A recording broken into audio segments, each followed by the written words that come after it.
What if I were to suggest that you play a key role in the awakening world?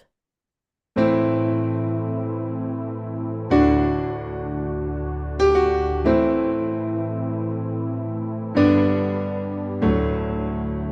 that you are watching this because you have heard the call.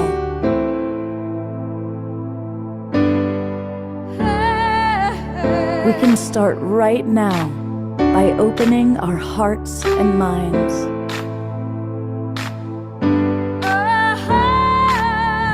Welcome to the awakening world.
Good evening, everybody, and welcome to the Awakening World.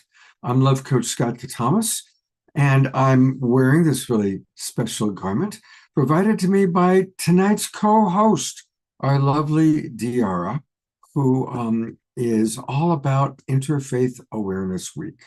And we're going to be meeting all kind of core team members, Diara's friends, who are going to share with us about Interfaith Awareness Week. And that includes Reverend Dr. Albert, Dr. Steve Albert. I think they might be related. And Autumn Hankinson is going to be with us. Welcome, Autumn. And in addition to all that we're going to learn about Interfaith Awareness Week, it's also Nuclear Prayer Day in honor of this being the time many, many years ago when the atomic bombs were dropped on Hiroshima and Nagasaki. And we're really blessed to have with us, again, our beloved friend, Reverend Becky Suzik. This is, I believe, her 9th or 10th event that she's done in the last 24 hours or so, all about Nuclear Prayer Day. So send her lots of energetic caffeine, cosmic love, because we're really looking forward to hearing from her. And I believe that one of you is going to start us off with a prayer. Becky.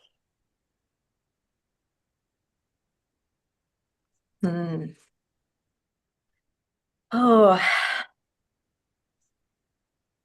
blessings, peace, and love all here. So grateful to gather in this extraordinary community, this circle of squares that we hold each week, twice a week. We're so grateful for this beloved community. Invite you all just to take some deep breaths, to feel yourself supported by your chair. Feel your feet upon the ground if you do. Just feel how all that we are upon is resting us upon Mother Earth. And feel that gratitude rising for the way that we hold within Mother Earth and for gravity that holds us in here as we travel so many thousand miles an hour. We're so grateful, Great Spirit, Creator, God, Mother, Father God.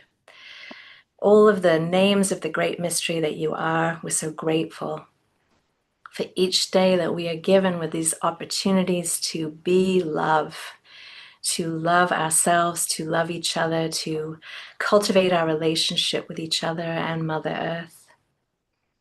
We give gratitude for our earthly history. We give gratitude for the commemoration today of the 80th anniversary of the bombing of Hiroshima, and in a few days, the anniversary of Nagasaki. And the gratitude we express for that comes from all of the wisdom that we as humanity have learned from the most horrific crime that was perpetrated against humanity 80 years ago.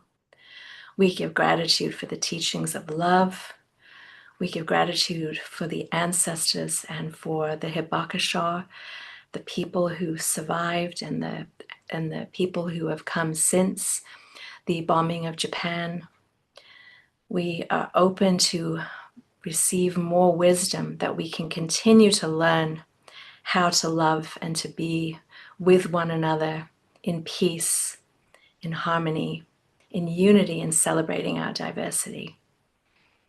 In the name of love, we offer this prayer. May peace prevail on earth. Aho. Amen.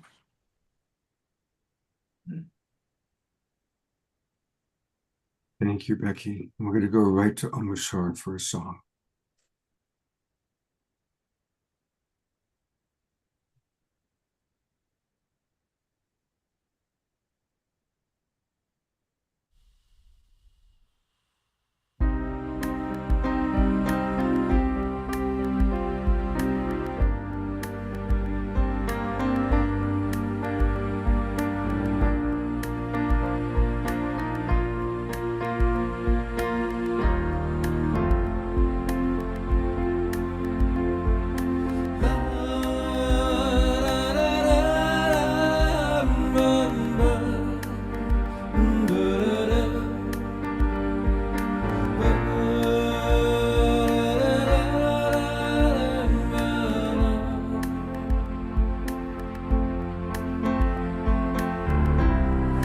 Felt alone for so many years, held my head high to hide the pain, nowhere to turn, so to myself again tune my heart to the mother. I am one with all feeling, and one with all love, one with all healing, and one with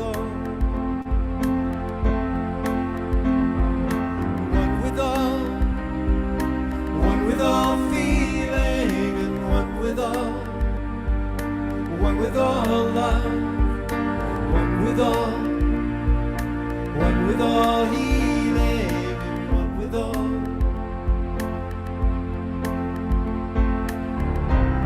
The time has come to wake my sleepy head and peel back the sheets of illusion.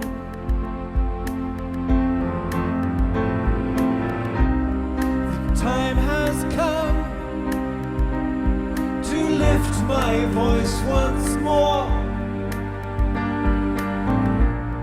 and sing the songs of the new world.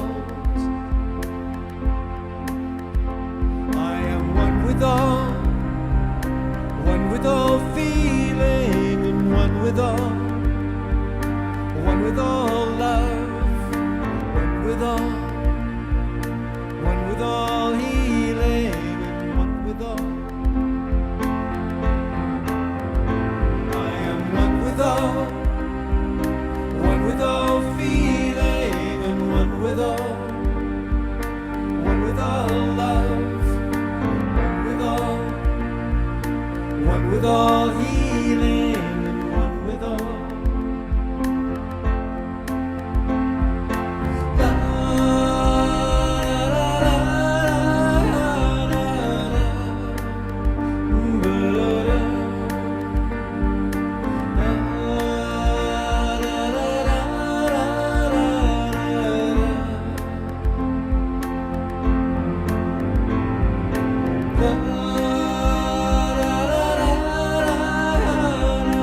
are one with all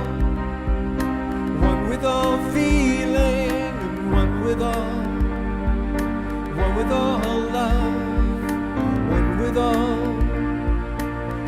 all healing, and one with all.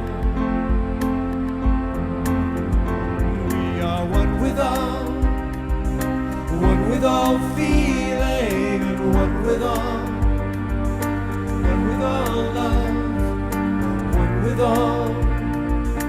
one with all healing, and one with all.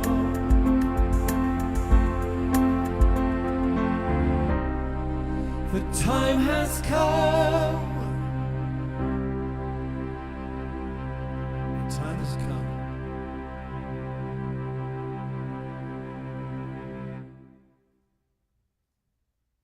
Gallery view and sending twinkles and love.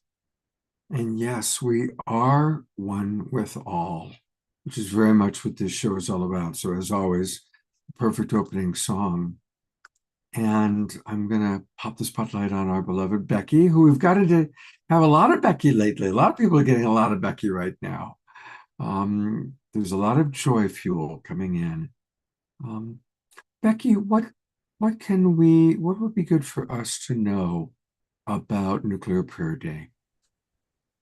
Well, Nuclear Prayer Day is today, August 6th.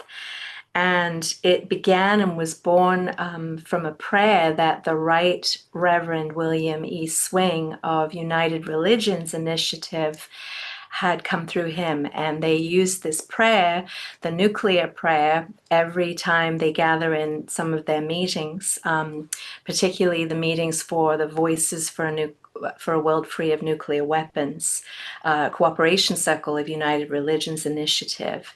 And what we have done for the last 4 years is we have offered programs globally and in Zoom that have brought people together, and we have presenced that prayer among all of the prayers that intend, that bless, that lift up the possibility of peace to prevail on earth, and that we together can make a world free of nuclear weapons safely.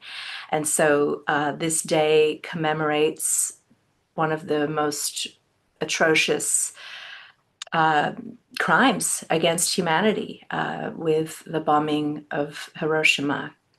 And so I have difficulty with the word anniversary because it often means a celebration. And of course, this is a commemoration. This is when I was in Japan and I was telling this to Dayara, I received this clear message that we have to find peace within ourselves, and Omashar articulates that too, and I'm hoping we can hear from Omashar as well in a few minutes.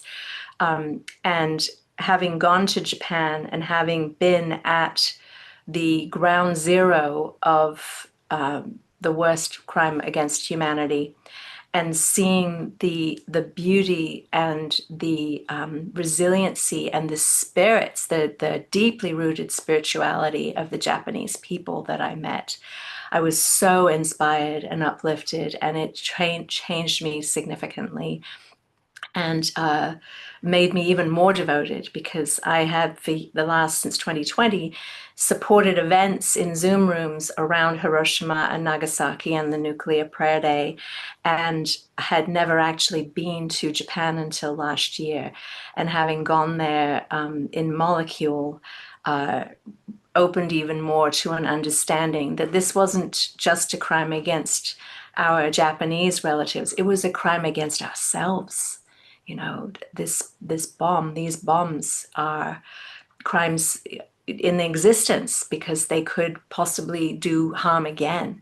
And so our vow, our commitment with this organization and many organizations, I think we had 26 different organizations supporting Nuclear Prayer Day this year, is that Nagasaki be the last time that the nuclear bomb is ever dropped, and that we can learn the lesson that was given to us and that we continue to learn over these last 80 years as we hear the stories of so many Hibakusha people who are the survivors and the children and the grandchildren, the great-grandchildren of people who lived through that horrendous, horrific ordeal.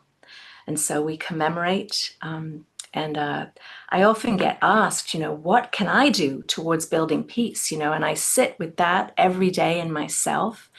And I know that one of the biggest lessons I alluded to before is cultivating inner peace and not responding, or if I respond in a way that's not peaceful, doing the work myself.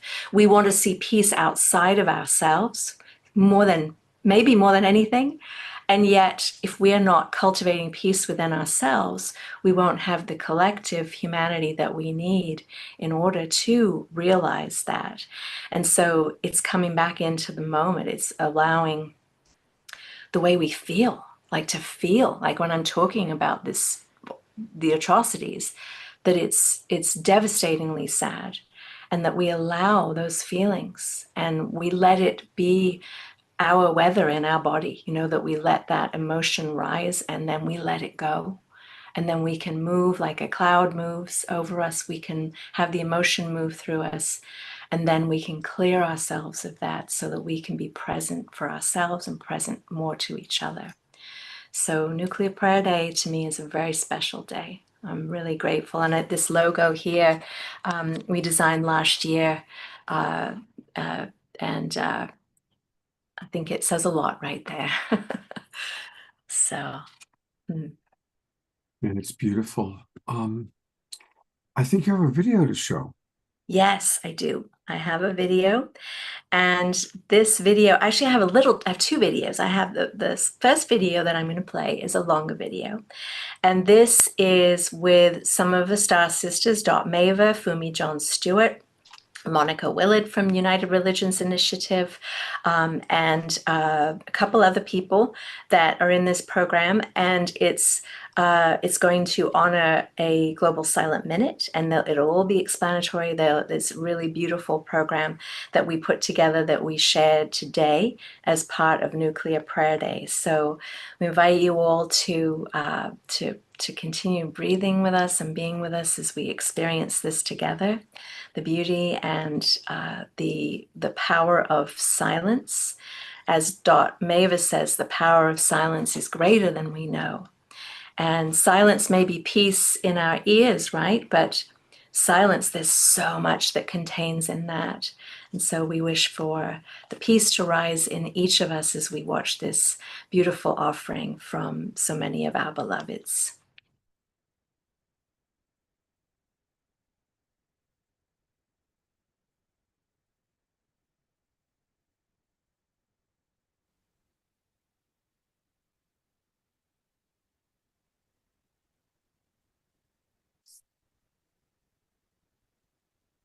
Welcome, everyone, to the Global Silent Minute, dedicated to the 80th anniversary of the atomic bombs dropping on Hiroshima and Nagasaki. I'm Dot Maver, co-founder of Global Silent Minute. The Global Silent Minute was inspired by the Big Ben Silent Minute that helped to end World War II. The Silent Minute strengthened the unity and cooperation with an unseen mighty army on the other side of the veil, who, through the action of silence, were able to assist to end the war. Although unseen, their impact was powerful. The Global Silent Minute is now helping to bring an end to all warring, to bring peace to humankind and all of life, as we unite our hearts across distance, both sides of the veil. The power of silence is greater than we know. We will use silence as action in sacred unity as we hold the intention of the healing of trauma and the healing of nations, both within and between, for global cooperation, peace, and freedom, as we pray for a world free of nuclear weapons, a world living in peace, and hold the shared intention, never again. Make Nagasaki the last. May peace prevail on earth. Thank you so much, Dot, for introducing us to the purpose and mission of the Global Silent Minute. I'm Fumi John Stewart, Executive Director of May Peace Prevail on Earth International. And I'm so honored to be here with our global community to commemorate the 80th anniversary of the atomic bombs that fell on the cities of Hiroshima and Nagasaki. I feel the eyes of the world focused, especially this year, on Hiroshima and Nagasaki as we contemplate the future of humankind and our dear planet.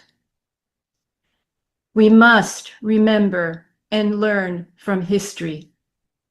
Hiroshima and Nagasaki has taught us about radical forgiveness, that even enemies who have past history of sorrow and pain together can together walk hand in hand on the path of harmony and cultivate good relations, as we have seen between the US and Japan.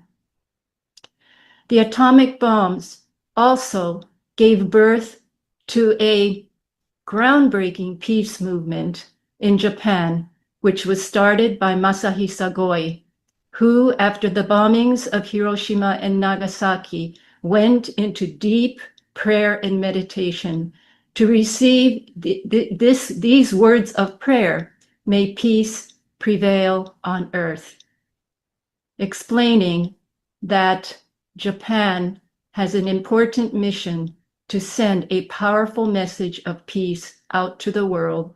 May peace prevail on earth. Today, I'm so happy to introduce one of our peace builders from Hiroshima, who is so happy to be able to share her message from Hiroshima to all of us on this 80th anniversary. So please welcome Miharu Otani from Hiroshima. Hello everyone, my name is Miharu Otani, and I'm the representative of the World Peace Flag Ceremony in Hiroshima. I was born and raised here in Hiroshima, the very city where 80 years ago, one atomic bomb changed countless lives forever. But from this place of deep pain, a powerful prayer for peace was born, and it continues today. Now, standing in the city, I send you my heartfelt gratitude and love for your prayers and dedication to a nuclear-free world. Even though we may live far apart, I feel a deep connection with each of you because we share the same dream, a peaceful planet where every life is valued and protected. Nuclear Prayer Day is not just a remembrance, it's a commitment to honor the past, to raise our voices now, and to act for the future. Your prayers, your hearts, your hope, they mean so much. From Hiroshima, with deep respect and affection, I join you in prayer. May peace prevail on earth. Thank you so much. It is a joy to welcome Reiko Nakanishi, founder of Esoteric Tokyo and representative for Global Silent Minute in Japan, who will share a beautiful story of what is happening in Nagasaki right now. Thank you, Dot, for introduction. And I just want to share a beautiful story, what is happening in Nagasaki now.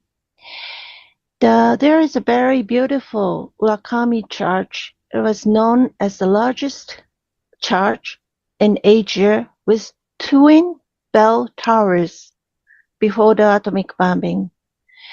But the one tower and one bell was destroyed by atomic bombing, so only one bell was used for in Nagasaki for 80 years.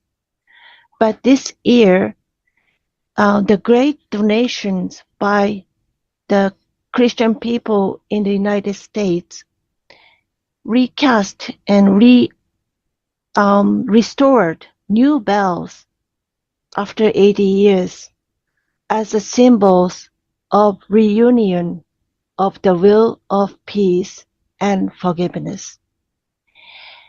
And this donation, the donation of the bell, was proposed by the James Nolan, a university professor in the United States, whose his grandfather was a doctor involved in the Manhattan Project, and his reading of forgiveness made this project into the real, and this bell was delivered to Nagasaki in this May, and the reunion of the bell singing together will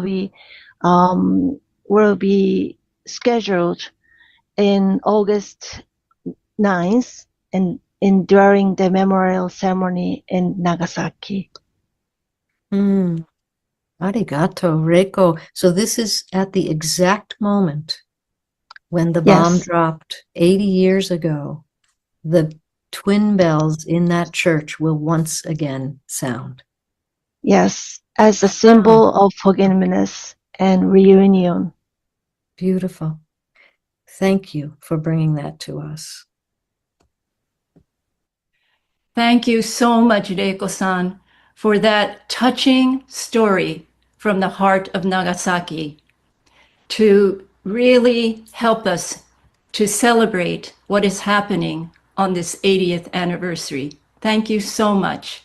And now, to add to this beautiful energy you brought in for us from Nagasaki, I'd like to ask Chizu Yamaguchi to add her message of peace from Nagasaki. Here is Chizu Yamaguchi. 皆様こんにちは。私は長崎 WPPC 実行委員会の代表を務めております山口千鶴と申します。よろしくお願いいたします。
Thank you so much, Peace Reps from Hiroshima and Nagasaki. Your words have brought us to this important time of praying together for a world free of nuclear weapons. I'm Monica Willard, and I have the honor of representing the United Religions Initiative at the United Nations. And I'm a founding member of our cooperation circle, Voices for a World Free of Nuclear Weapons. And we use the prayer that was written by the founder of URI, who also founded Voices for a World Free of Nuclear Weapons, the Right Reverend William E. Swing, to guide us in our actions, in our thoughts, in our work. And I have the pleasure of sharing this prayer with you because we know that our prayers make a difference. And we invite the prayers, the silence, the meditations from everyone to join us. And this is the nuclear prayer that I use daily. The beginning and the end are in your hands, O Creator of the universe. And in our hands you have placed the fate of this planet.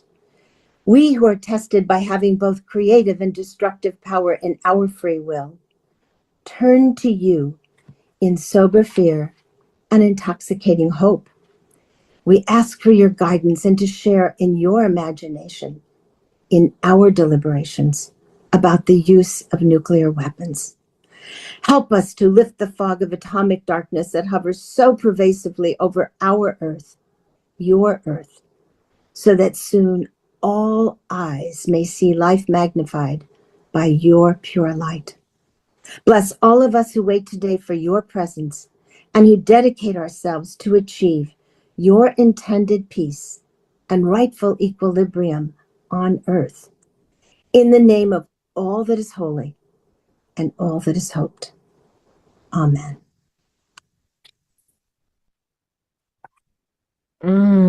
Thank you so much, Monica, for that beautiful nuclear prayer. We will now observe a global silent minute dedicated to the 80th anniversary with our shared intention, never again. Make Nagasaki the last. Our Japanese brothers and sisters know the impact of the pain and suffering of nuclear weapons to all kingdoms of nature. 80 years ago today, that impact was experienced at Hiroshima and Nagasaki. Today, we as a global community stand together with Japan in the healing power of the fire of love. The power of silence is greater than we know. Silence as action in sacred unity. Let us prepare to enter the silence together. We take a deep breath and activate the spirit of peace within our own hearts. And we unite our hearts across distance. And now we take another moment and we invite all those on the other side of the veil to cooperate with our intention for the spirit of peace to be invoked in all hearts, both sides of the veil, for this communion. When the Tibetan bowl sounds, we enter 1 minute of silence as action in sacred unity as we affirm, never again. Make Nagasaki the last.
Arigato. May peace prevail on earth. May peace prevail on earth. That beautiful prayer from Masahisa Goi of Japan that was born on this day 80 years ago. And so, Scott, I'm wondering if Dayara and Omisha would, I know we have a couple minutes left and I have another little video from Dayara to share, but wonder if they could both come up and we could talk a little bit. Omisha, brother. It was so beautiful to be with you in Japan in Molecule last year. It was phenomenal for that reason of us being molecularly next to each other. However, visiting Japan, we all have the stereotypes of each country. Each country has a stereotype. And if you look through that lens, you're going to miss the picture 100%. I was never so welcomed, never been so welcomed and accepted and respected in a country anywhere. The level of love and respect that I felt as a foreigner, I didn't even notice it. But what really hit me is that you cannot see the atrocities and the aggression of war from afar. We went there and as a group with Unity Earth, and we saw firsthand knowledge of exactly what happened and how one moment destroyed so much. I cannot even go there on myself because at the time when I was there, I didn't know if I could contain the emotion that I was feeling. It was so absolutely horrific. I mean, really horrific. You wouldn't believe. I won't even mention it here, but maybe you can just feel through this expression. Yeah. And what I found was the resilience of the Japanese people and how they turned that terrible situation into a proclamation of peace for the whole world, so much so that every single year they pray for peace in every single country and every single nation, and every nation which is not a nation, as a result of the peace that came out of there. Japan taught me true humility. We went through a what they call a peace memorial. It's like the word it's like a celebratory word. It wasn't. It was a sobering experience. Mm-hmm. And I didn't want to go in through it. I'm glad that I have, because it unearthed feelings in me that I didn't even know that I had deep in my being. Mm-hmm. So thank you, Japan, for helping me know true humility, and thank you to Japan for actually standing up and saying no more war ever again. I know there's some insane things happening in the world at the moment, but there is a ripple coming out from Japan every single breath of every single citizen in that country for peace.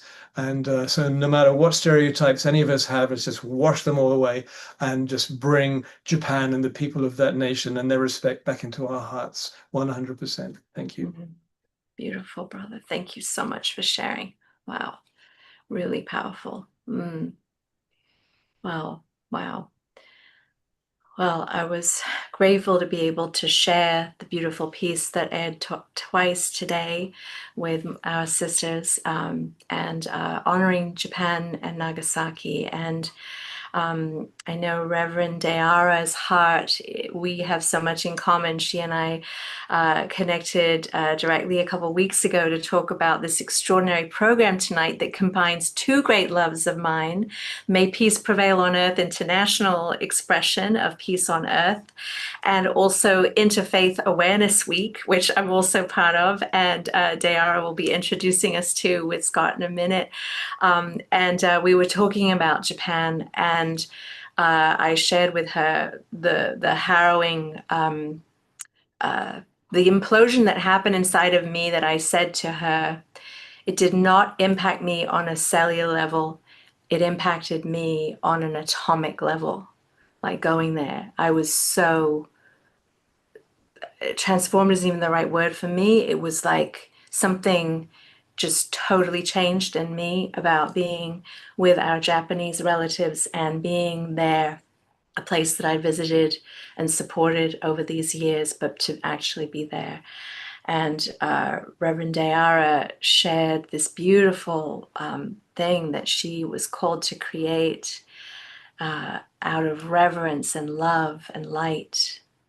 And it was very moving, and she shared it from her heart with me to ask if I felt that it would be possible for us to share it, and that if it was, she didn't want to come from any place of ego. It was so beautiful, and she shared it with me, and I was so moved. And then we started talking about this very personal experience that I had in Japan. And so I'm going to pass it over to you, Dayara, before we share this beautiful offering that you have.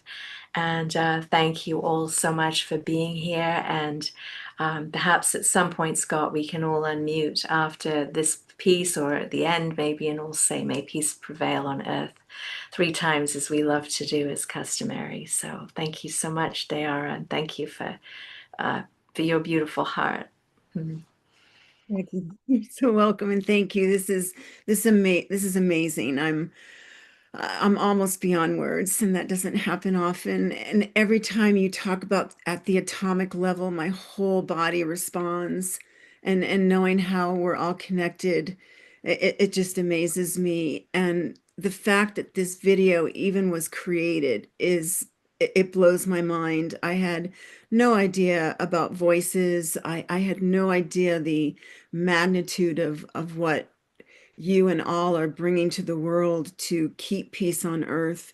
And as this video was being created in April, and the person helping me was bringing more of these images in, I didn't understand, and it's not something I would normally do, and yet I knew it was bigger than me. It had to be.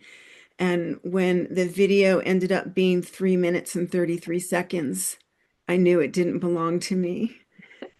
And when Monica Willard talks about, and Dot Maver talks about the other side of the veil, this came from the other side of the veil. This came from the galactics. And so I'm deeply honored to share it with you and the world. And while we're watching this, what we're doing is we're bringing in the negative and the positive. We're bringing in the horror and the joy, the faith and the reality of who we are as human beings. And so I ask everyone just to share love, to integrate, to use your particular magic to help accelerate this peace prayer through light language for Japan. Accept this video from the heart and soul of creation, from as we counterbalance the positive and negative narratives. And I am here today to present you with a gift called the light language of song.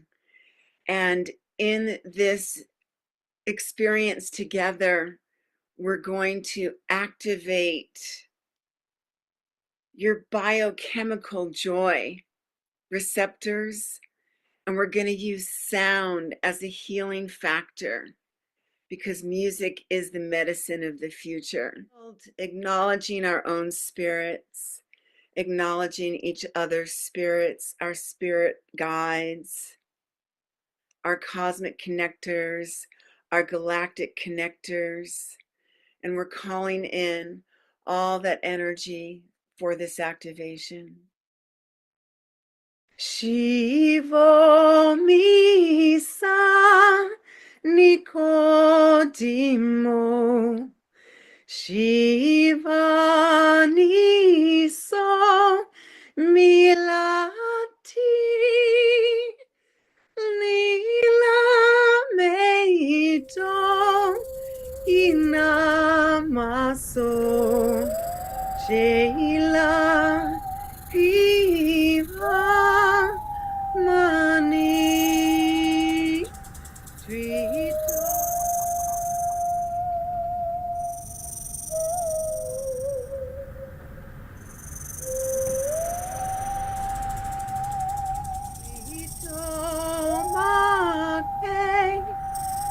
Isha no ma mi shito ni masu inamila itome no. Allowing that sound to permeate.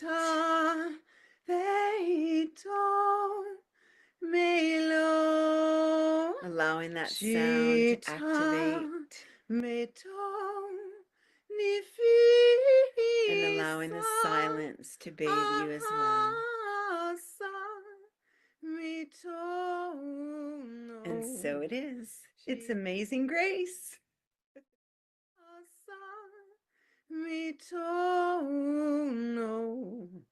Shitanami isu veina meshikote no shila miso vala.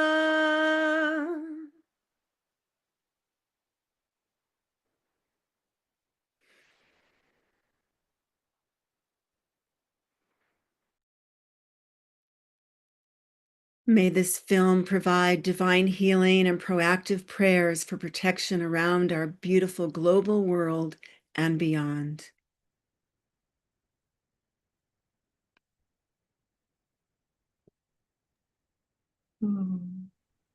Let's go to gallery view and send some real appreciation to Diara for that beautiful, beautiful video, song, and just the pure expression from her heart.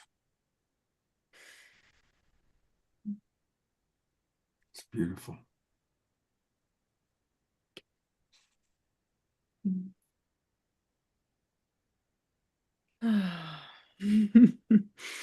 So this may be a good time to transition. And Becky, it's so amazing to have you as the heart fulcrum to go from this first portion to our next. And Scott, did you want to say something before we? I want to say two things. First of all, thank you, Becky, for making this your 10th stop. You know, you're kind of the Santa Claus of Santa Claus like visits all the little children, and we don't know how he does it in one night. Well, you're kind of like doing your own version of that. Don't tell anyone, Scott, I'm a fairy, a real life one. You are. And I actually want to let people know that Becky has a wonderful program that we can all support. You know, it's really important for us to support people like Becky. So I want to encourage everybody to go to joyfuel.org, joyfuel.org. And I love what she says, calling all the magic makers, space holders, and community weavers. It's a Joy Fuel Zoomaloo Play Shop. And there's all sorts of good things that she has there. And do what I did, become a patron. If you click that takes you to the Patreon page. And she periodically does videos and posts and all sorts of wonderful things. Of course, there's her most recent work, all about what she's doing right now with the commemoration events. So let's all support this wonderful, wonderful woman and her wonderful, wonderful work. And again, you can find it all. There's also a reminder, we had her on last week, that she's starting this journey for women. I hope some of you have decided to participate in that. And again, all things Becky Suzik, you can find right here at her patreon.com/joyfuel. And thank you, Scott. Thank you. Yeah. Thank you so much. I'll see you all next week. No, I'm just kidding. I hope so. It's not far-fetched, because on Friday, Becky will be presenting as part of the Interfaith Awareness Week. I believe it's Friday at 2 p.m. We'll be sharing that information with you later on in our show. So we're not done with you. One other thing before we transition is I want to acknowledge Fumi, who wasn't able to join us. She has been on the show before. And possibly the greatest gift I've received in the last several years was when Fumi sent me a peace pole. Ah, This is a picture taken the day that my peace pole arrived. It arrived back when I had my house in Hidden Valley Lake. And you can see my delight at having my very own peace pole. And just last week, most of you know, I've moved into a new home here in Grass Valley. And when you come to visit me, the very first thing you'll see as you pull up my driveway is our peace pole. It's now in a very prominent place as you're approaching or as you come into the driveway. So, and we can all get peace poles, which is a wonderful thing. I'll put the link in the chat there. It's Put the link in the chat. worldpeace.org. There are a couple other organizations, so make sure you get one from worldpeace.org, as that is the one that has planted over 200,000 peace poles, acupuncture points, pressing upon the earth. And I invite all of us to be a peace pole and to put a peace pole near you outside or in your studio or wherever to bless your home with that beautiful message of peace. Absolutely. So thank you, Fumi. Thank you for putting that in there. And with that, we will turn it over to Diara to introduce her friends. Thank you. Thank you again, Becky. Thank you, Scott. Oh my, this is so exciting. So I'm going to gallery view for a minute so I can look at all my Awakening Word Global Peace Tribe friends and intermingled with our Point Interfaith Awareness friends. And I will bring them up to spotlight. We have the Reverend Dr. Steve Albert. We have his lovely wife, who's a powerhouse unto her own, the Reverend Dr. Abigail Albert. And also presenting for us and with us tonight is Autumn Hankinson. And you can see that I was envious of the Reverend Doctors, and luckily my name, Diara Deborah Robin Meck, goes with the Reverend title that I do hold. So I get to be a Reverend DR with you guys tonight. So what we're going to be doing is introducing Interfaith Awareness Week to you. And also, before we do that, we're going to be introducing Point, which is the Poway Interfaith team. I was blessed to find them in 2015 when I was doing my spiritual diversity and education program in the schools. And another friend of ours who's in the Zoom room came into the presentation and said, "You have to meet these people doing interfaith work." And I said, "Well, what's that?" And I didn't realize I was doing it. And so Reverend Sherry, who's in the room, and also Robert in the room, brought me into the fold, and we created an amazing event in 2017 that you'll hear about.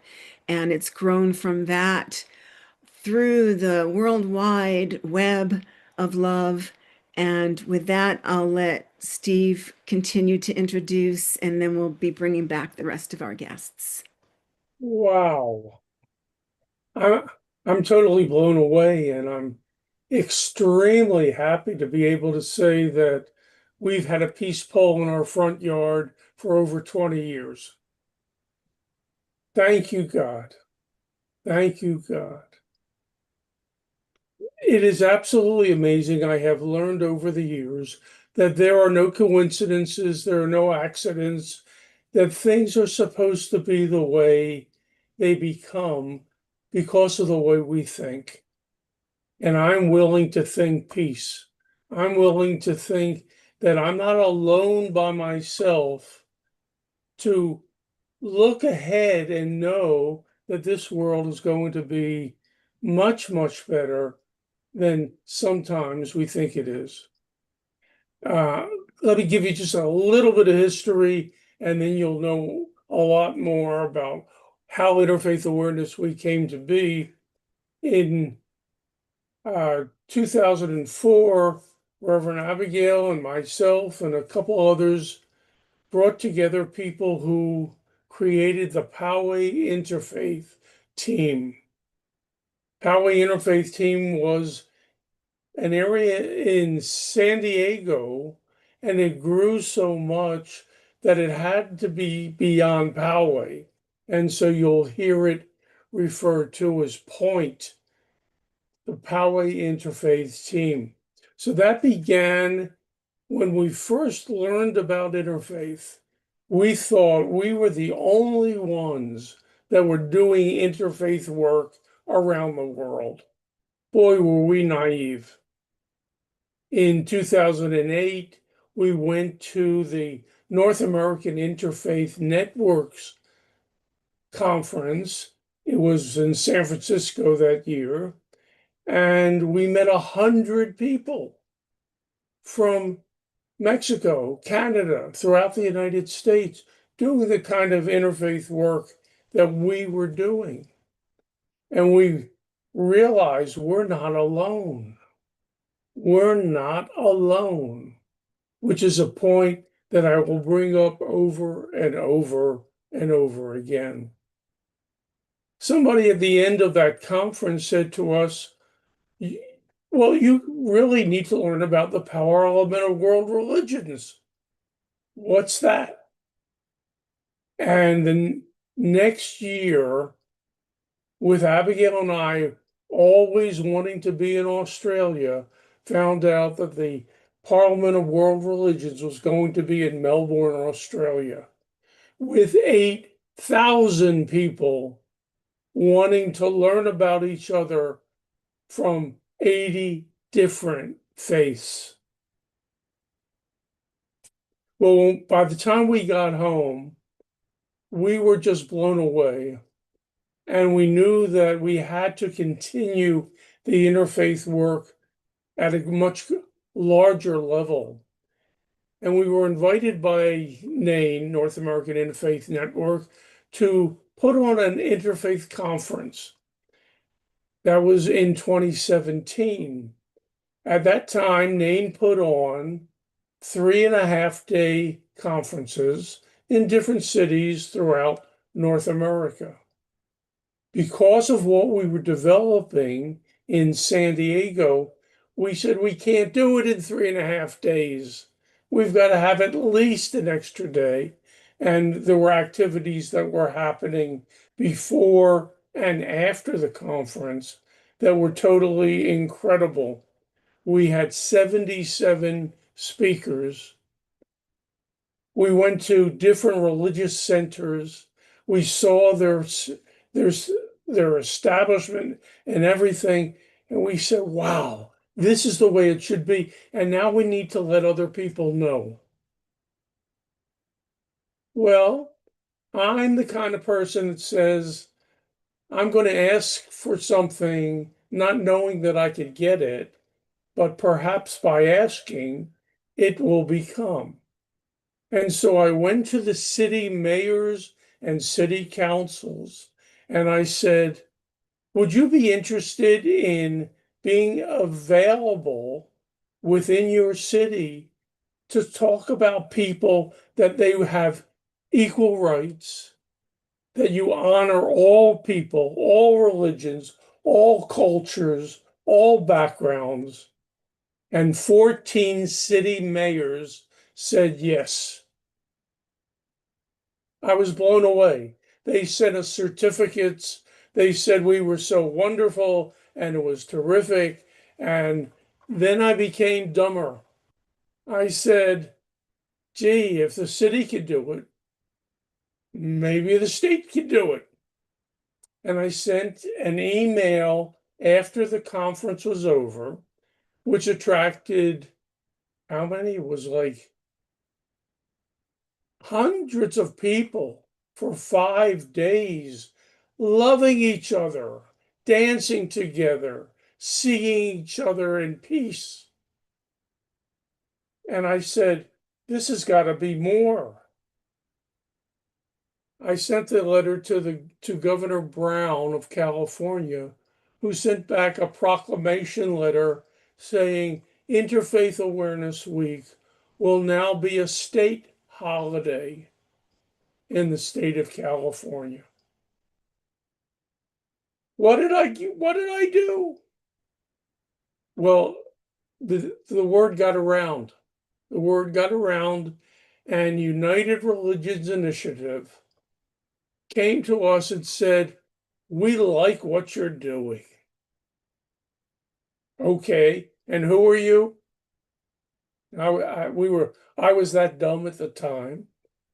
We have 111 locations around the world, and we'd like to celebrate with you Interfaith Awareness Week. And from 2017, when we were local, San Diego, then 2018, California, in 2019, we became global. And over again, things changed for us.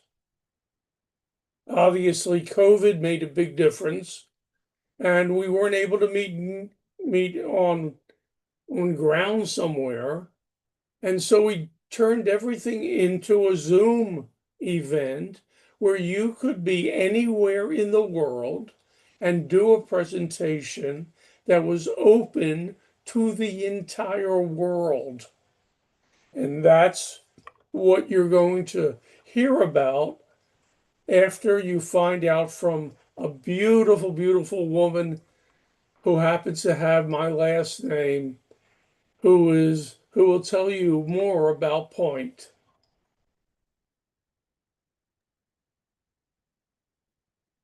Abigail, you're on.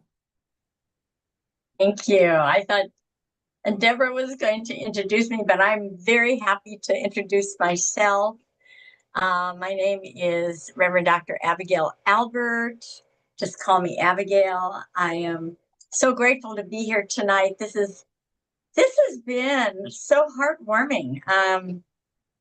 I love the fact that my dear friend Deborah, has blended us together with the acknowledgement of the history of Hiroshima and Nagasaki, and this, like you say, I don't really want to call it an anniversary, but we're blending because we are coming together as one people on this globe, and I am so grateful to be here and be a part of it. I'm also the executive director of the Poway Interfaith team, which you will hear about in a history video in just a moment. I'm just grateful, Steve, you kind of gave the impetus to start about what Interfaith Awareness Week, and everyone will get to hear more about it in just a little bit. But then maybe you have some questions about who we are. Who is the Poway Interfaith team? And in just a minute, like I said, you will see a video of us, and it was taken in 2023. So, and it shares our beginnings, it shares the kinds of programs and events we've had over the years, and how we have really evolved as an interfaith group. And the voice that you will hear is Reverend Michelle Engels, who is our vice president. She was president at the time. And you also hear one of the speakers is Robert Enyart, who at the time was the treasurer, and now he is our president. So we change our roles and our leadership because we really want to have all faiths represented in the leadership role, and that we feel like being a good organization, we do that. We elect officers that of different faiths in our executive board. So we have members of Unification, which is the Heavenly Parent Holy Community. We have New Thought. We have the different denominations of Christianity. We have our Jewish friends, our Sikh friends, our Hindu friends, our Baha'i friends, and we have had all different faiths in that leadership role. And so everyone gets a voice. Everyone has a seat at our table. And so it happened, before we begin the video, I want to tell you a little bit more about how we actually, the beginning of the beginnings, right? You'll see some of the beginnings, but the very beginning happened in 2004. Steve and I were sitting reading a local paper, and all of a sudden we saw this article that said the Baha'is were planning a World Religion Day event. And I'm looking at Steve and he's looking at me and I'm saying, what's a Baha'i? So we were curious enough, and we really wanted to know what this was all about. So we joined them, where they said, come join us at this restaurant and we'll talk about the event. So when we did, we realized we had just met our long lost family friends from the Baha'i faith. It was like a homecoming. We just loved these people and they loved us. And one of the Baha'is, Deidre Merrill, who later became our first president of Point, asked if I would be one of the speakers at the World Religion Day. And that was in January of 2005, and I was very happy to do that. Well, lo and behold, we had another World Religion Day in 2006. I was again asked to be a speaker, which I said I would love to do that. And it was at that time we realized that our audience had doubled. And we thought, people are really interested in what the different faiths believe. And so I said, come on over to our center, our All Faith Center, and let's have a meeting. And let's see what we can do and where we can go with this. So we had our first meeting in 2006 in the spring at some point. And that became the very first Poway Interfaith Team group. That's our founding members right after that Baha'i World Religion Day event in 2006. So we're so grateful that we were curious enough to see what is a Baha'i. And that kind of took us on this interfaith path. And you will see the history, and Steve did a beautiful job of continuing it to the present day. So if you are ready, Deborah, if you could run that history video, that would be great. The history of Poway Interfaith Team, also called Point. Our mission statement is to consort with followers of all religions in a spirit of friendliness and fellowship, to increase community awareness and understanding of different faith traditions, to stand with all faiths for human rights and justice. On January 15, 2006, the Baha'is of Poway, California, held an interfaith conference called World Religion Day. World Religion Day was initiated in 1950 by the National Spiritual Assembly of the Baha'is of the United States, and it is often celebrated on the third Sunday of January. The day has been marked by hosting discussions, conferences, and other events which foster understanding and communication between the followers of all religions. Its purpose is to call attention to the harmony of spiritual principles and the oneness of the world's religions, and to emphasize that world religion is the motivating force for world unity. At the 2006 World Religion Day, the Baha'is brought together a panel of religious leaders from different faith groups in the community.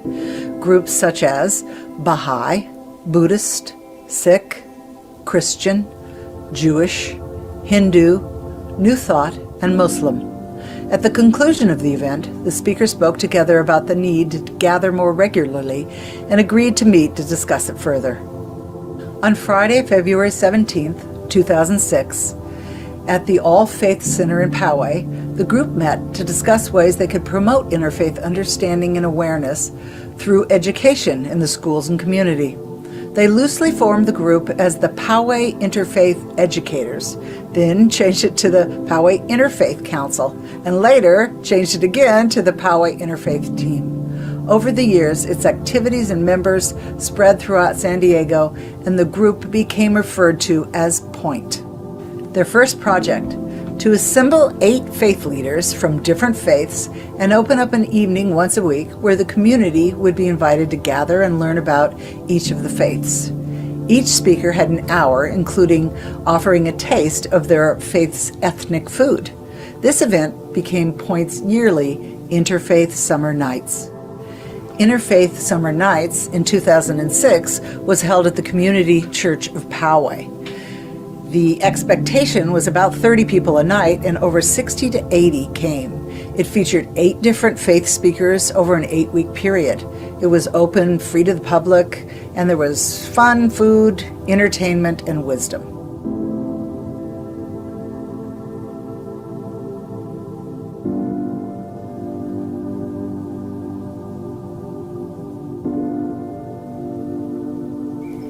Hello, my name is Reverend Dr. Abigail Albert, and I am the Executive Director of the Poway Interfaith Team, lovingly known as Point.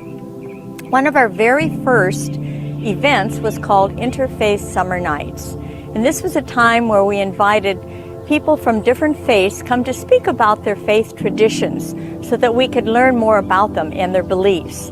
And what I began to realize, I would nudge my husband Steve and I said, I must be a Baha'i because I believe what they're saying. I must be Buddhist. I believe what they're saying. I believe what the Hindus are saying, what the Jewish rabbi is saying. I found out that there was such commonality in all the faith traditions. They all had the same values, the virtues, and the love of humankind and the compassion that they have. And I believed in all that too. And one of the most important things is the oneness of all humanity, which really was reflected in what they were saying. The ways in which we celebrate our faith, different faith traditions may be different. It could be in the way we believe and how we speak to God or Allah or Jesus or the God of your understanding, whether it's in our dress, the different ways we dress, or the way we pray, or even our rituals may be different. But there is a golden thread that runs through all traditions, and that's the thread of love. And to me, that is the most important thing of all.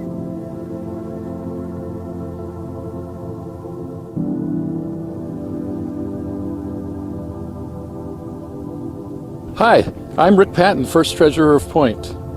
Our very first Interfaith Summer Nights event was in 2006. This educational and community event was held at the Community Church of Poway weekly. It highlighted speakers from many faith traditions to share their beliefs and values. It was very well attended. After one of these evenings, I was standing with Deirdre Merrill, our first president, and Abigail Albert, our secretary at the time, when a gentleman came up and looked at us and said, "You have to keep this interfaith education going. It is so important." He then handed me a bill and left. I looked down and realized it was $100. All three of us looked up to thank the man, but he was nowhere to be seen. An angel in disguise, obviously. I then said, I guess it's time to open a bank account. In 2007, Point participated in Baha'i World Religion Day. Over 100 people came to learn about interfaith. There were 8 holy texts. Children from all faiths were involved, and we were inspired. In 2008, our bylaws were completed, and our nonprofit status was granted. Our logo was created, and our website was designed. We were official. In 2008, our programs expanded, and so did our friends. In August of 2008, we had the Interfaith Weekend experience. Later that year, we participated in Prayers for Peace.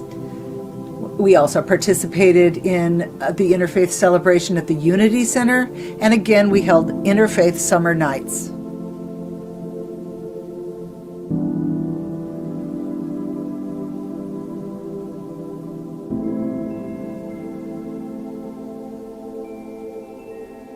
Hello, my name is Robert Enyart, and I'm the present treasurer of Point. This is my wife, Sidel, and she's been the past president of the Poway Interfaith team. And we are both members of the Unification Church founded by the Reverend and Mrs. Sun Myung Moon.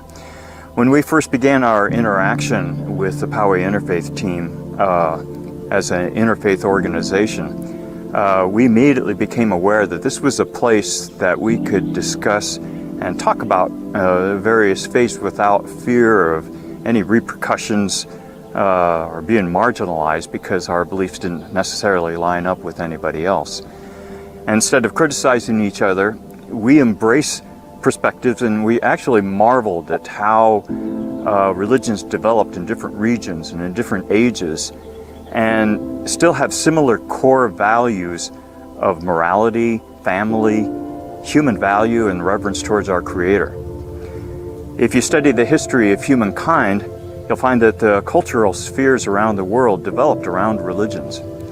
Religion is a cornerstone of any society. It's the origin of the moral compass that guides the various governments through which we derive our laws for standards of behavior towards each other and hopefully to strengthen our families. I remember years ago, Reverend Moon challenged us. He said we could be an observer to history or we could be a participant. Now, every generation is a historical period, and we live in a nation where everybody's life matters. You are important, and I would invite you to see what we're all about and see if you discover what we have. We look forward to meeting you. God bless you and your family. Thank you very much. Thank you. Point received national recognition when we joined North American Interfaith Network in 2008.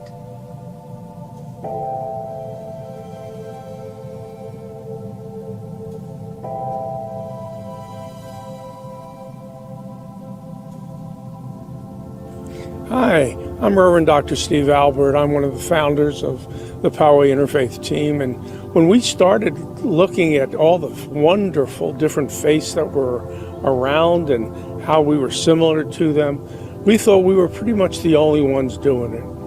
And then we found the North American Interfaith Network. And all of a sudden we found people all over North America who were doing the work we were doing. And then we were directed to the Parliament of World Religions. And at that conference in 2009, we found 8,000 people from 80 countries all over the world wanting people to learn about each other's faith. It was wonderful. It was incredible. And that's how we grew. By the end of 2008 and into 2009, Point had more expansion, more programs, more faiths got involved with us, and we began more involvement with other interfaith groups. In November of 2008, at the Community Church of Poway, we held our first all-faith Thanksgiving service. In the July and August, we again had Interfaith Summer Nights, and in August, we sent some representatives to the North American Interfaith Network in Unity Village, Missouri. Our future is in good hands, and we are so blessed. For the first time in 2009, Point sent representatives to the Parliament of World Religions, which was held in Melbourne, Australia. 8,000 people attended from 80 faiths throughout the world. By 2011, we had kept growing. We were so inspired that we had 16 member communities and 2 friends of Point who had joined our interfaith team.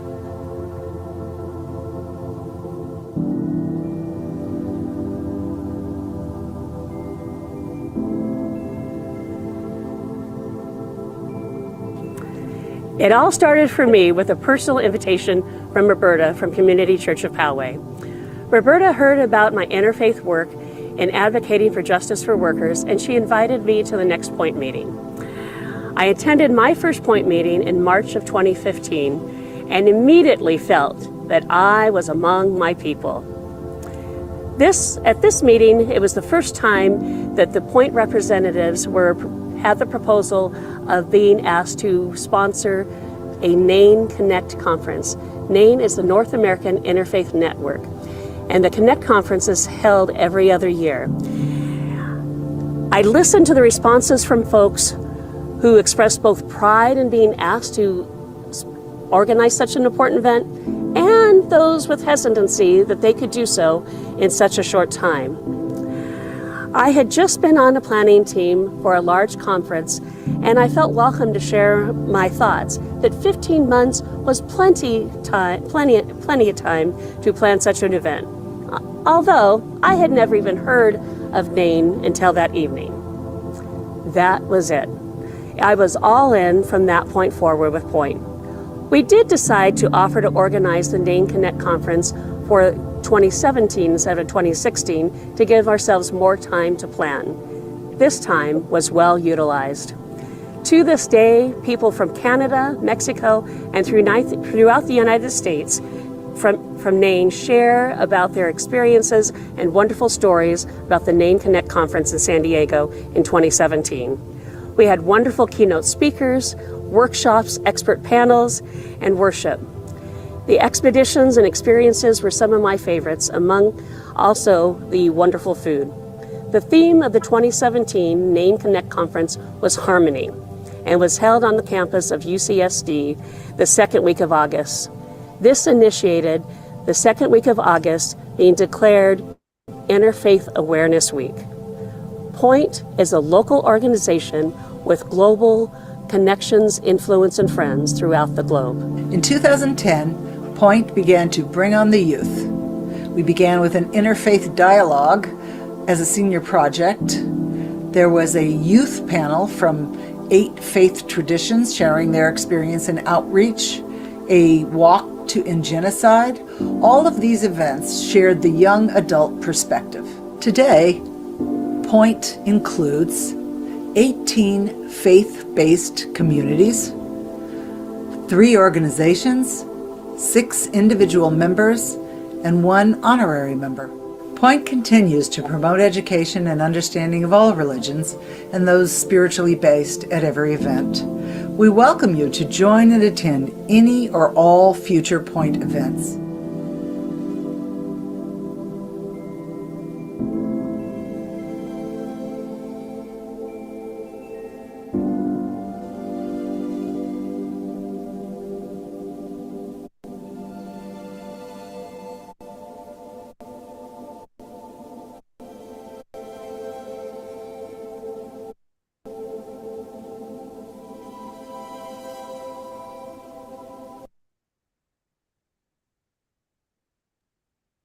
Thank you, Abigail. What an amazing journey. Really, really. I'm always amazed when I see that video. It's like, wow, we did so many things. And we're still doing. Congratulations on all that you've done, and it's really beautiful to celebrate you. I actually have a quick, interesting story, and then we're going to go to Omashar for a song. But regarding Baha'i, way back in 1985, I went to England, and I was actually there to perform a wedding ceremony for a good friend of mine. And as fate would have it, she was very close friends with a woman named Lillian Carpenter, who was the wife of John Carpenter, who at the time was the dean of Westminster Abbey. Wow. He performed Charles and Diana's wedding ceremony. And Lillian took a liking to me, and we ended up having lunch a few times. And she shared with me that she was secretly a Baha'i. Now, mind you, this is the wife of, at the time, the most significant Protestant minister in the world, the head of the entire Church of England. And the wife was actually secretly Baha'i. So, and Lillian was very sweet. She even showed me where in Westminster Abbey, when her time would come, which of course it has, she would be laid to rest along with John. So I don't know if you knew that about Lillian or not, but now you do. Thank you. We are one big family. And with no further ado, we're going to go to a very important part of our family, our beloved house musical artist, Omashar.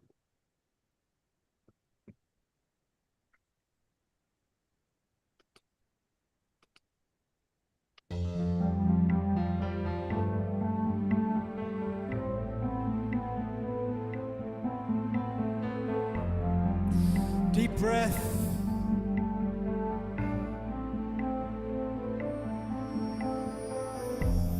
What do you see when you're alone? What do you feel when you are by yourself? How could it be that you are here? Isn't it strange the way things are? Look at the river flowing by. Look at the colors of the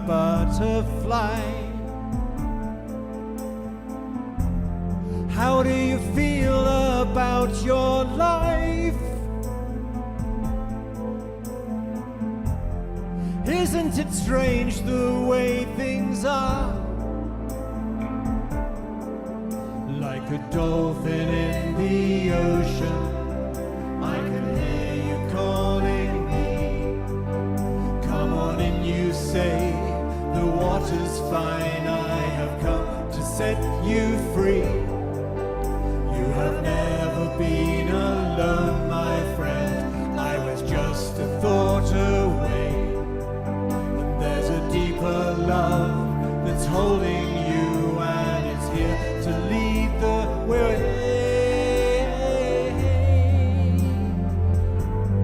La da dum ba.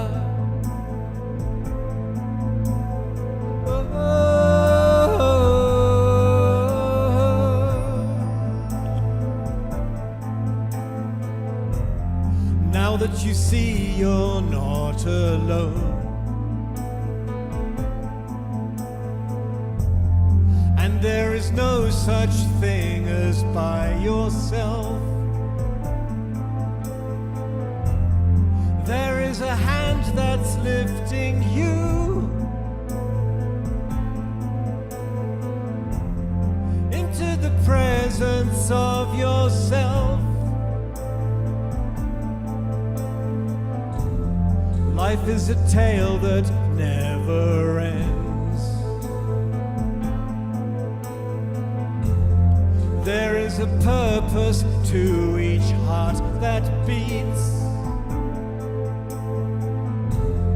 You are the river flowing by. You are the colors of the butterfly. Like a dolphin in the ocean, I can hear you calling me. Come on in, you say, the water's fine. I have come to set you free. You have never been alone, my friend. I was just a thought away. And there's a deeper love that's holding you, and it's here to lead the way.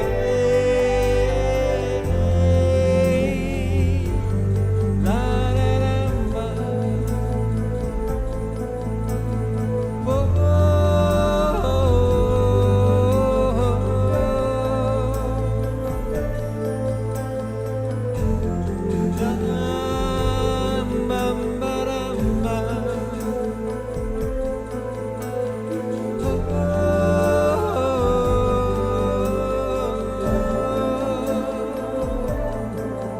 Like a dolphin in the ocean, I can hear you calling me.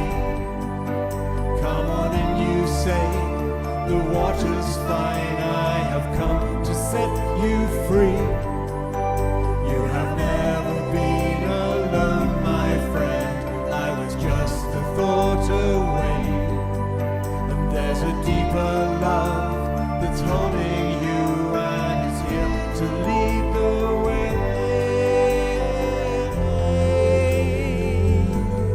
La da dum ba.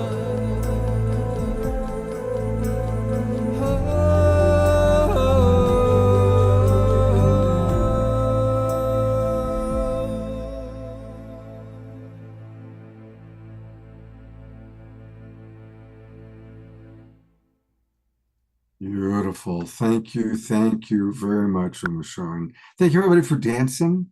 I love watching all of you move to the music. It's so beautiful. So thank you. And I'll turn back over to our co-hostess with the mostest, Reverend Diora. Hi, thank you so much. I wanted to acknowledge, as some folks have in the chat, our stoles, or shoals or shawls. They're just amazing. And also, I put in the chat, we have a multi-faith calendar as well, that lists all the different holidays. And so as we're being fully inclusive, to use this multi-faith calendar to make sure that when we're planning events, we take into consideration all the different holidays and practices that may affect others. So next, I'm going to bring Abigail back up, and she to introduce our next guest, Autumn. And let's get you unmuted, Abigail, and let me find Autumn to spotlight. Okay, I think I'm unmuted now, right? Oh, well, I'm just so grateful to be able to introduce Autumn. As you heard from the video, that at the very end, we started to really want to bring in the youth, the young people, where we're doing more youth panels and youth activities. And so when Autumn came into our midst, we were so very grateful. And I think she was encouraged by our friend, Reverend Sharon Mateer from the community church, to seek us out and see what we're all about. Autumn grew up in Poway, and she's earned a bachelor's degree in social science at the San Diego State University. She's an educator who assists efforts at cultural and social change with her churches and interfaith groups. So it is my pleasure to introduce this wonderful lady who has been such a blessing to Point. She has been on almost every committee. She's got talent galore, and we are grateful to have her. So Autumn, it's all yours. Hello. My poor laptop's been overheating a little bit, so that's why I have my camera off for a lot of this time. But now, hopefully, this laptop's doing well right now. Otherwise, I have my phone as a backup. So, hi, I'm Autumn. I'm a Christian with Community Church of Poway and St. Bartholomew's Episcopal Church. And I'm 24, and 1.5 of those years has been with Point. So how did I join Point? My church was having the outreach meeting, the Community Church of Poway, and they were saying, oh, we don't have a Point representative anymore. We don't know what we're going to do. And I'd seen that point on the agenda just sitting there before, and I was now finally like, what's Point? And said, that's Poway Interfaith Team. They help build. I'm like, what is that? And said that they help build connections between faiths. And it's like, oh, that seems like that would be something I'd like to be involved with. And thankfully, I didn't lose Abigail's email in my spam folder because. So I could start with why I was interested in interfaith in the first place. I grew up with that mindset of, this is the way you've been taught, that you have to believe this way or else. And so that wasn't great for my mental health, especially when I started to have some doubts. It's like, okay, well, if I'm not following the one way, which one way is correct way? There's like 6,000. I remember Googling it one day. How many religions? And so that was not fun at all, trying to find that one way. And then eventually, very slowly, I realized that maybe that's not how the world works. Maybe everyone experiences the divine in different ways. Like because I always knew it didn't really make sense, the idea that all the cultures of the world, except mine, were lost. And so it was really helpful for me getting out of that mindset, starting to get out of that mindset and So I wanted to get involved with Point, and my idea was I could help other people open up their minds this way as well. And so I've been involved with Point so far. I was, let's see, the Harmony Breakfast, I was reading the poem for that. I was helping with the Essence of Prayer spring event, helping plan that. Although I could only show up at the end for the cookies. Didn't plan it that way, and I was also able to, what else? Oh, like tabling at events, like our connection with law enforcement events, and now I'm, instead of just watching Interfaith Awareness Week, I get to help create it. And so I'm like editing the videos bit for that. And so everyone gets a snippet of our celebrations for inspiration. And so I think these events have helped so far because I hear from people after these events and they say, wow, I didn't think about, I didn't realize that faith is kind of similar to my faith. And I felt that too. Like when we have children dance or sing of these different groups, I felt that at this Thanksgiving event of, I used to think that these cultures were just lost and they're just people. And I believe I went so long thinking that. So, I also have thoughts on something I've noticed with some churches and interfaith groups is, like we're speaking about, there's sometimes not a lot of younger people, and I was like, where are they? This has been great for me. So wouldn't other people want to join too? And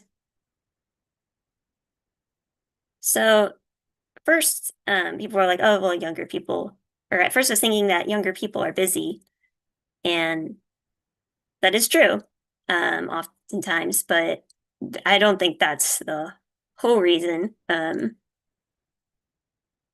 of why some people might not get involved. Because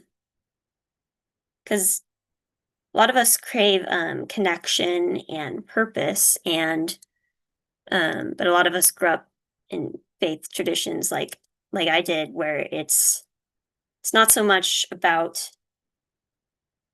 because a lot of us are worried about the world. We want to have hope for the world, but then sometimes the religious group we grow up with and just ignores that, and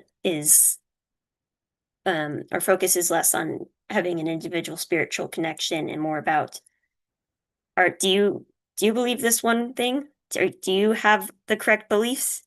Make sure you do, and make sure other people have those correct beliefs. And that's your life's purpose. I'm pretty sure I remember them saying something like that. And at one point that is the most important thing in life, is to convert others, because you wouldn't want God mad at them for being wrong. So let's see.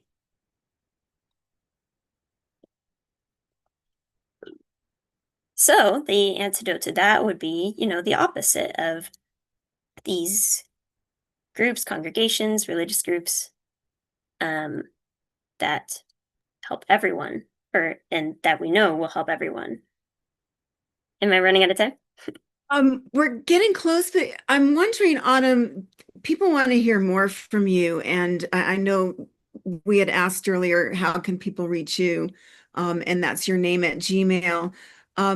Very quickly, before we move on to Steve and talking about the Interfaith Awareness Week, what advice would you have for young people wanting to get more involved in the interfaith movements? Yeah, so I with my congregations, I was starting these young adult fellowship groups, so people could connect with the younger generation. And also in Ramona, city nearby, they even joined forces to have a youth group. It's mostly teenagers. And also connecting with older people is very important. Like at Point, people have been very helpful and guiding and giving hope, which is, yeah, like the antidote to that hopelessness and one way. Oh, so how to get involved with interfaith groups?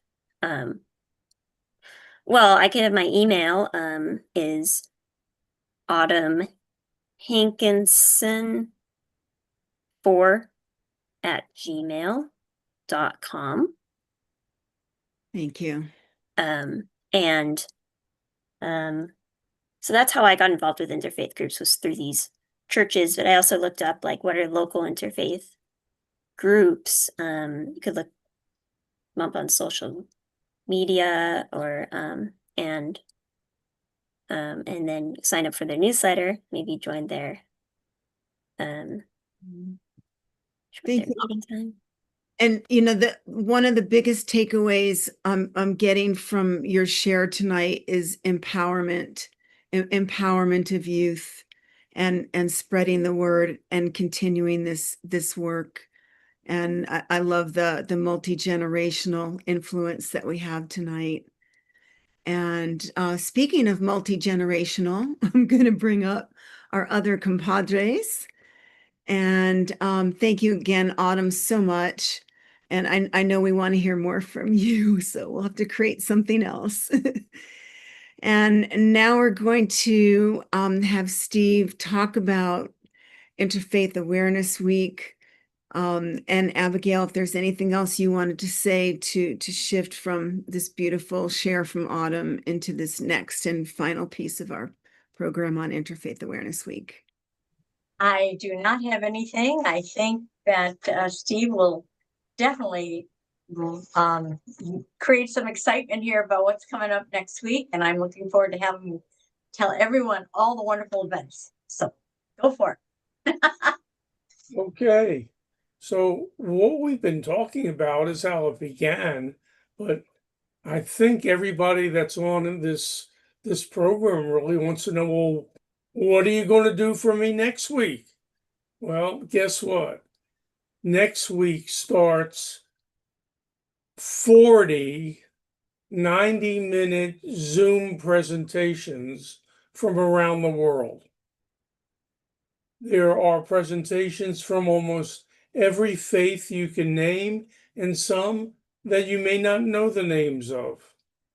The idea was to bring together as many people to look at peace, to look at joy, to talk about who they were, why they were, how you can learn about them, and how they can learn about you. And that is so important.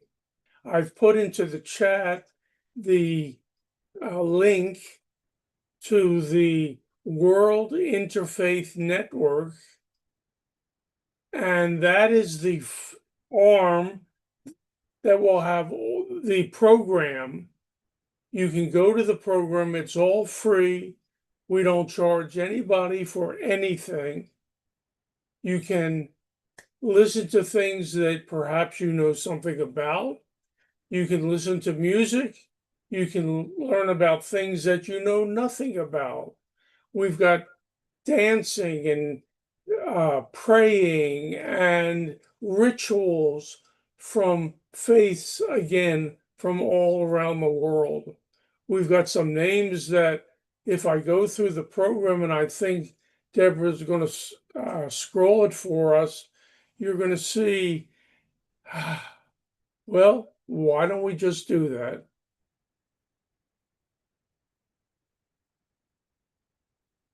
So we got 40 Zoom presentations in 7 days. That means starting at 12 o'clock on Sunday and going to Saturday night at 7:30, you're going to have the opportunity to do all of these things. And once again, it's all free and you'll enjoy them. We're talking about the opening celebration. And just like in the Olympics, when you have Greece being the opening celebration team, Point will come and do celebrations for inspiration. Temple of Understanding. We're going to have Wiccan, a priestess, doing telling you about it and the different rituals there. And I even get to do one in the middle of the afternoon. From 3 of my last books are all about the soul and how the soul within every person, no matter where they come from, gets through life, moves to the next, and moves through other lives after that. Deborah, who you know very well, will be talking about spiritual diversity and education. We're then going to get into the families. How do you bring in the families and have play dates in interfaith? There's all sorts of things about how do you integrate art and science. Those of you who don't know about Eckankar, you're going to find out that they have a path to God realization. There are so many things about caring for the earth from an Islamic perspective as well as from other. And then the Interfaith Coalition for Earth Justice that was created in Escondido, California by Yusef Miller. We're talking about Australia's going to be represented. And Father Brad Esterbrooks, the link will be there about the Catholicism and the unicity of Jesus. See if I can say that fine a few times. We've got a Buddhist monk who's going to be doing 2 of the presentations, one coming from Phoenix, Arizona, and the other of what he's doing himself. Many of you knew about Ubuntu. That is going to be another presentation. Deborah's going to be part of that one and also Scott. There's going to be, and you have to be there for this, if you don't go to anything else, 4 to 5:30 on Tuesday, an interfaith prayer service for healing. It comes out of Toronto, and there's going to be faith leaders from all different backgrounds. Can you see that this doesn't stop? You get a half-hour break in between each one. We're going to talk about restoring the balance, how you birth a new paradigm in the potency of darkness. And Sandy Hart will be talking about her new book. On and on we've got from Dr. Brian Caruana is going to talk about how the sacred scripture is more than just words. And I'd rather not say anything more because he's got some wonderful things to do. And then we are totally blessed, coming from Jerusalem, Rabbi David Rosen, he has been knighted by the Queen of England and the government of Italy for his role in helping to establish diplomatic relations between Israel and the Vatican. You have to be there for that. He's going to be interviewed by Ruth Brody Sharon, who I'll tell you about in a second.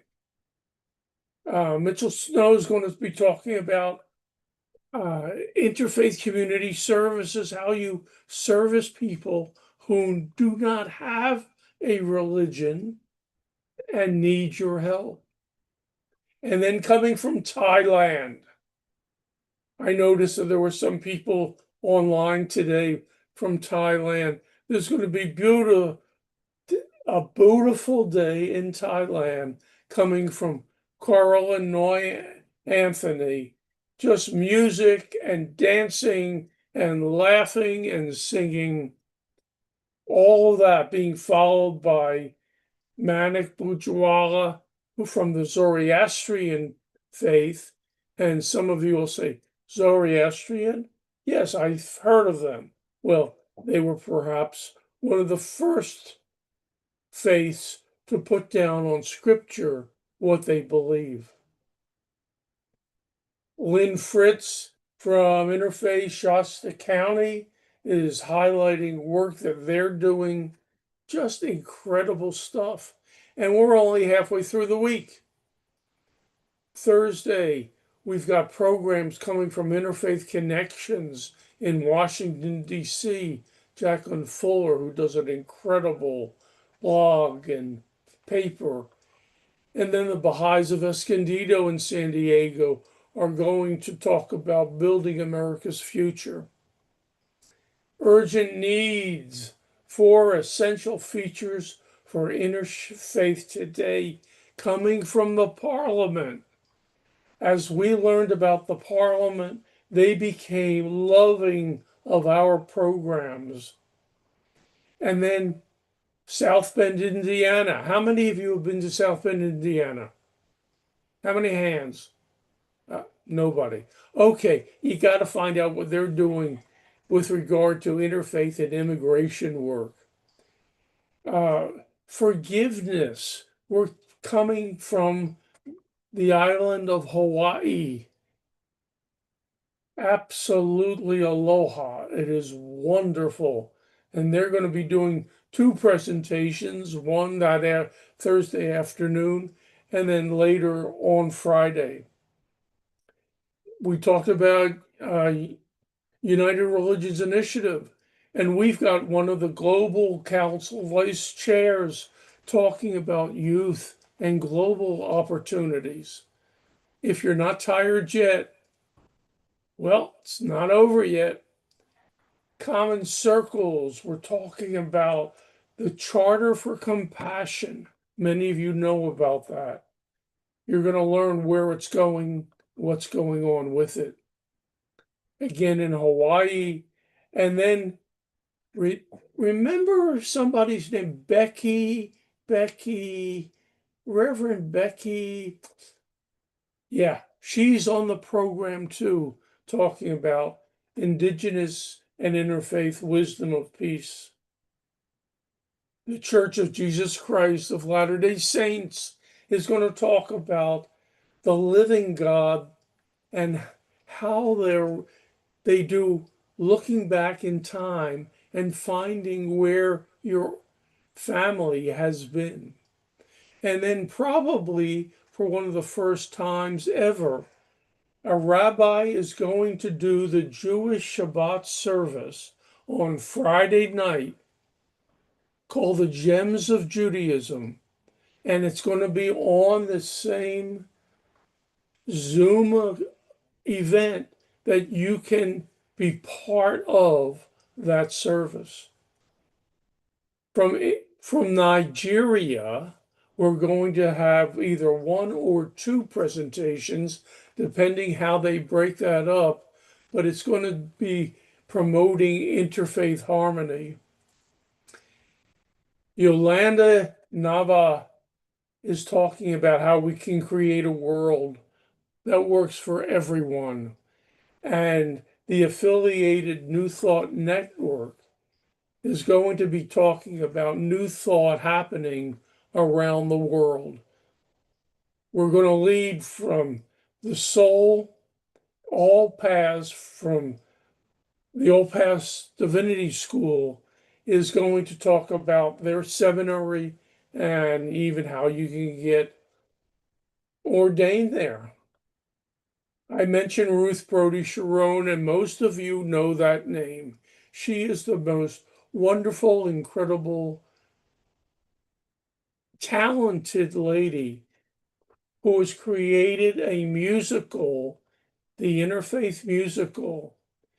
And from that, she's going to be showing and playing and having some of our actors and actresses talk about Meet Me There.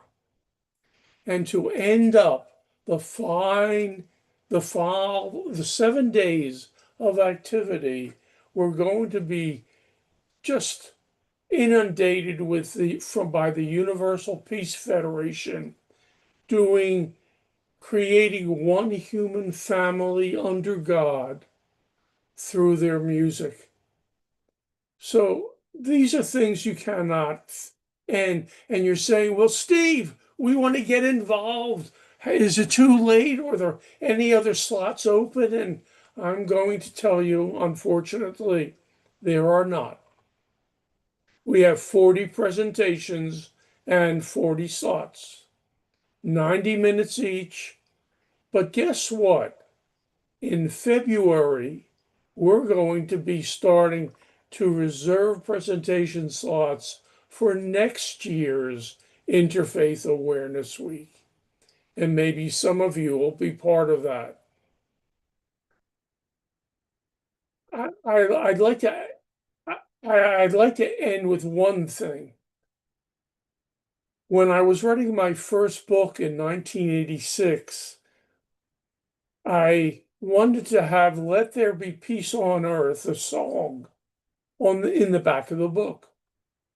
And I found out that Jill Jackson Miller was the person who wrote the words with her husband.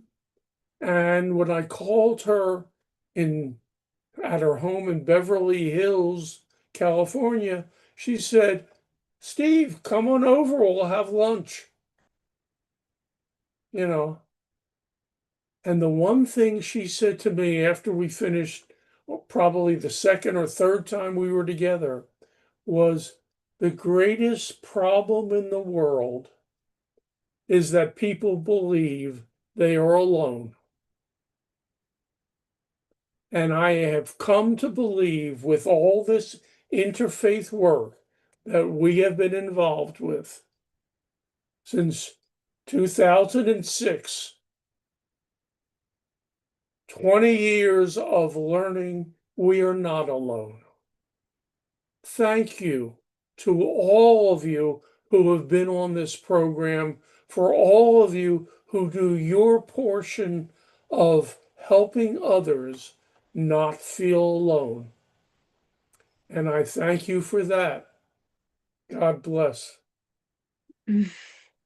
Steve, thank you for the incredible hours that you've put into creating this. This is just amazing. And I so wanted to share this with our Global Peace Tribe, the Awakening World, and all those watching on Facebook and YouTube.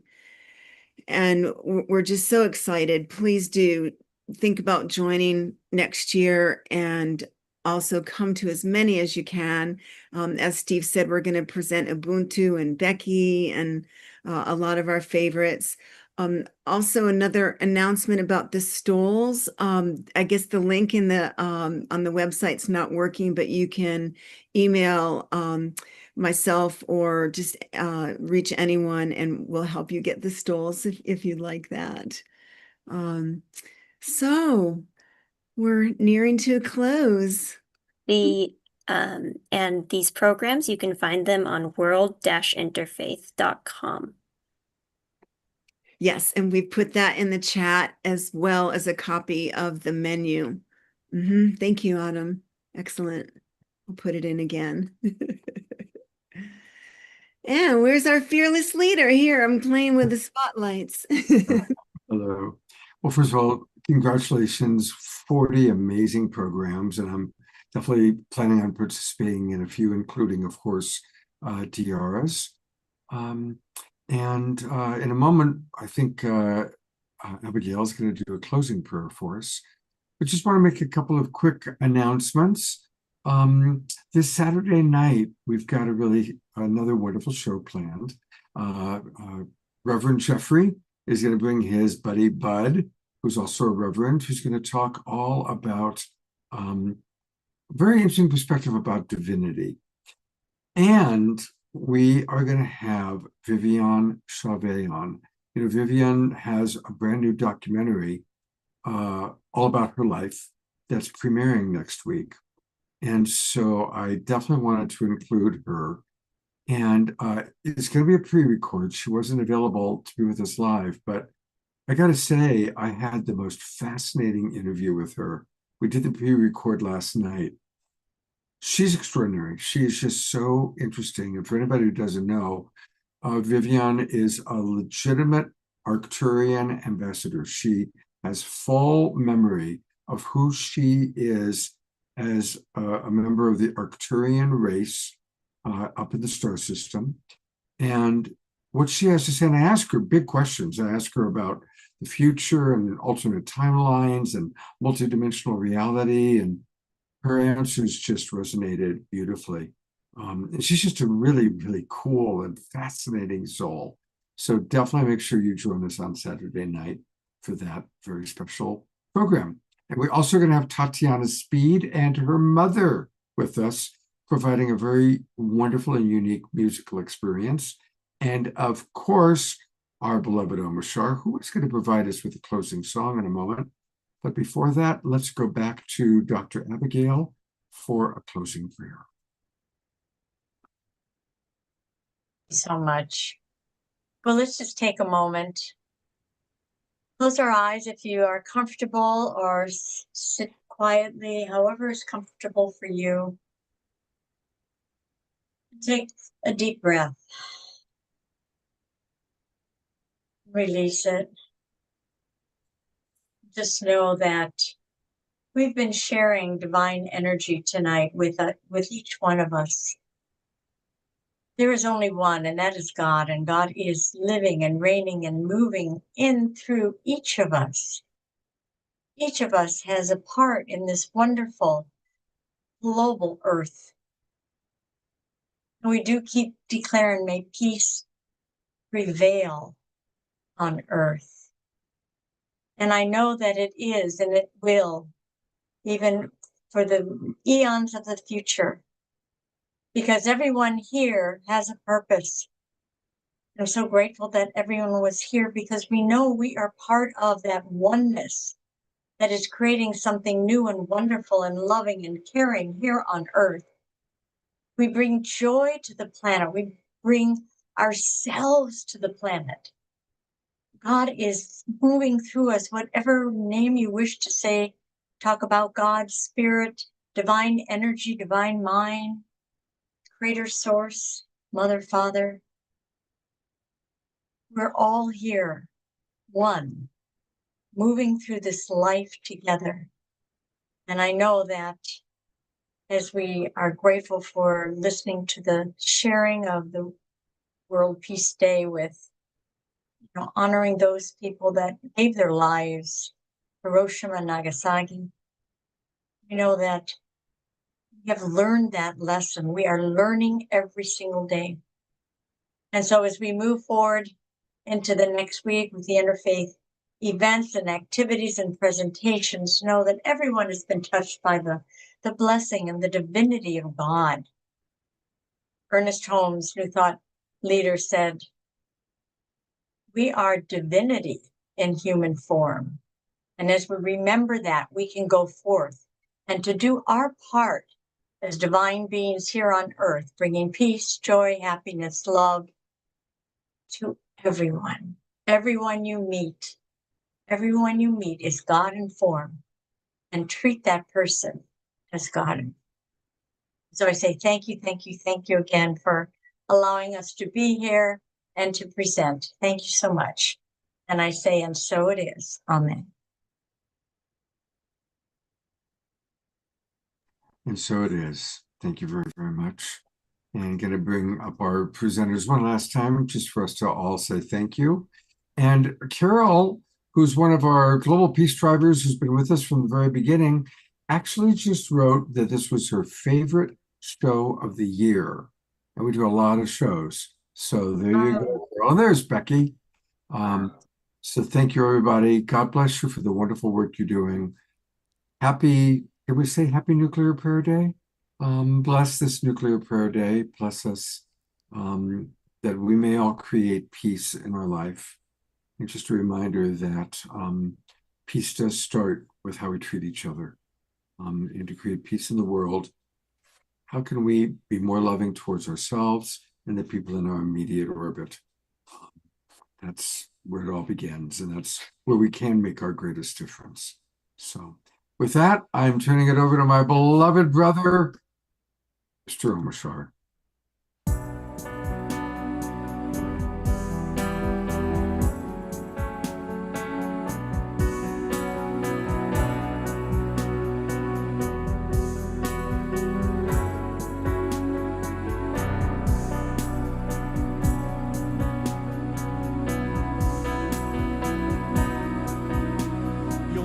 Walk this way again, so lay down all your gods. Your loving hearts will lead the way. The door is open. The wonderful and the new is waiting patiently. And take the step and you will see all you've been dreaming. Now is the time we've been waiting for so long. I've been holding you through all ages, knowing I'd be with you once again.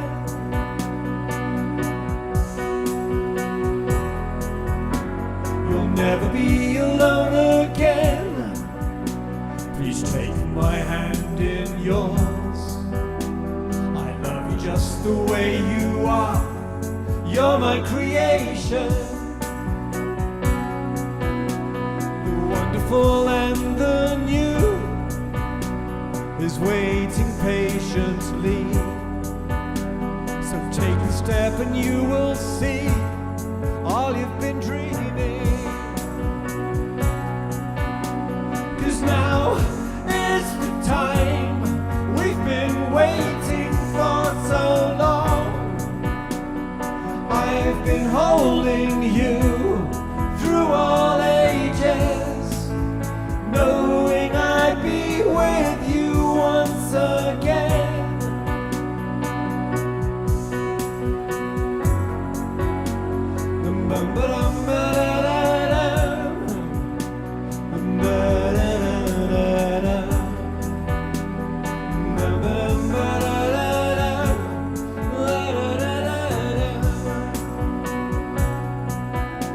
You'll never be alone again. Please take your hand in mine. I love you just the way you are. You're my creation.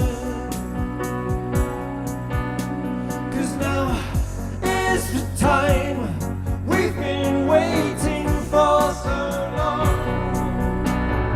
I've been holding you through all ages, knowing I'd be with you once again.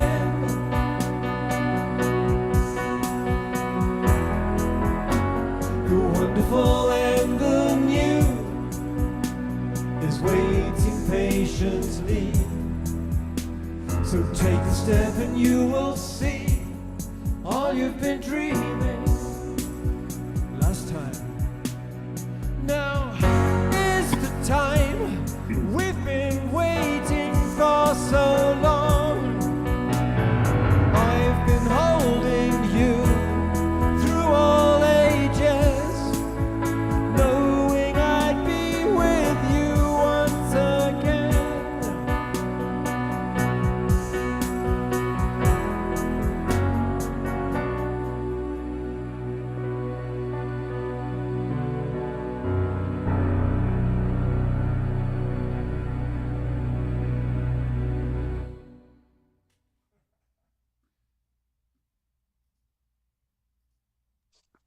Absolutely amazing.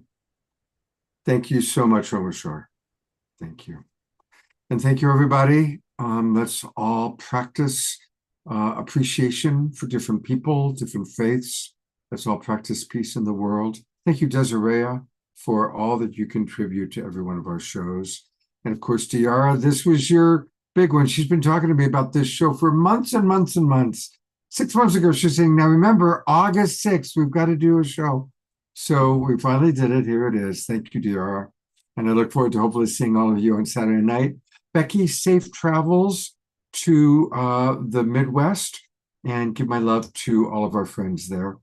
And look forward to seeing all of you soon. Have a beautiful